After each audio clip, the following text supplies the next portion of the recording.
Alright, this is a video for my 2008 Pontiac Solstice GXP. I'm getting a low coolant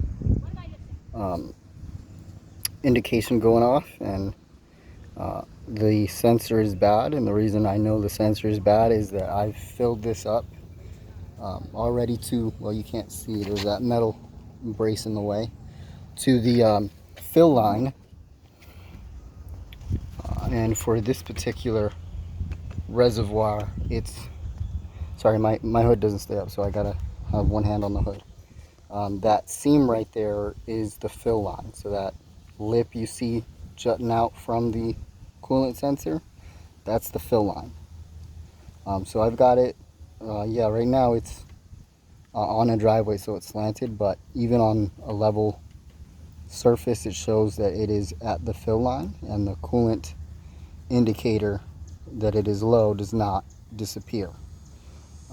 So that tells me that the coolant sensor in the reservoir that measures the depth is bad. And I've got the new one right here in this box, so the only way to get it,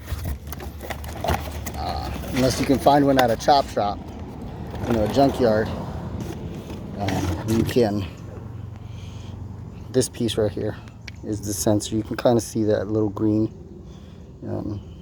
thing right there. So you got to pull the sensor out. It's kind of hard because there's like a rubber grommet in there to keep it firmly in place, but it's possible to remove it. I wanted to just replace the sensor. In my area I wasn't able to find a Pontiac that still had the reservoir with sensor. All the Pontiacs I found already had the reservoir removed, so no sensor to pull. I was just going to do that, but you know, I had to buy the whole friggin' thing just to get that sensor. So we're going to be replacing that. And hold on, my hood closed. It's really easy to do. First thing you want to do, you know, obviously make sure the car is cold. You don't want to be working with a car that was recently driven, because everything's going to be hot to the touch. You don't want to burn yourself. So I recommend waiting for the car to cool down, preferably overnight. Work with a cold car. And what you're going to want to do is, obviously the radiator is up in front, right underneath that air filter box, in front of it, underneath it. And you need to jack the car up on the, so if you're underneath the car, your head oriented towards the windshield,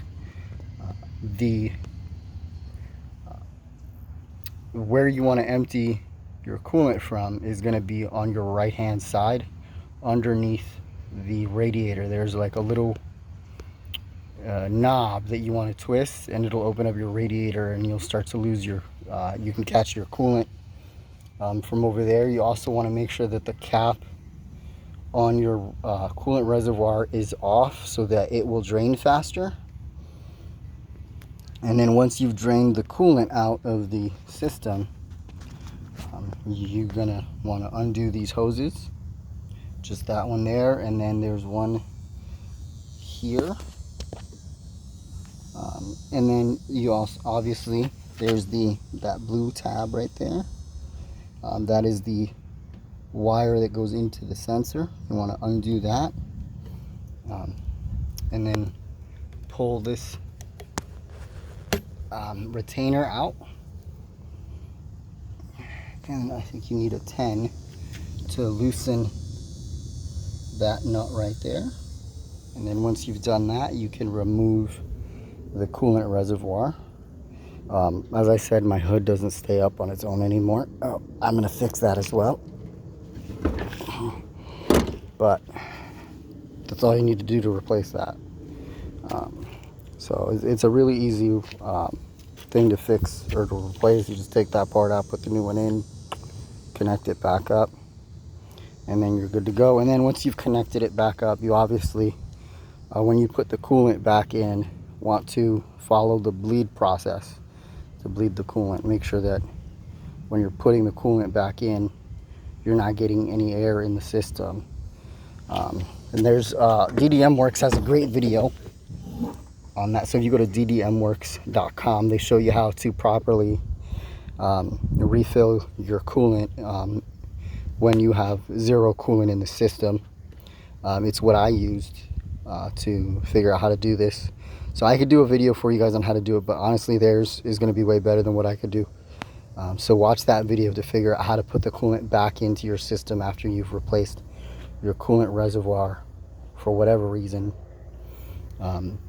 Just to give you like a brief overview of what that's like, there's you're going to remove this cover, and there's like there's a line that runs this way, and then over here somewhere there's like a little hose that you're going to want to undo. And the reason you want to undo it is so that when you're putting the coolant in and it starts to spout out of there, that's your indicator that all the air is out. But yeah, watch that video for more details.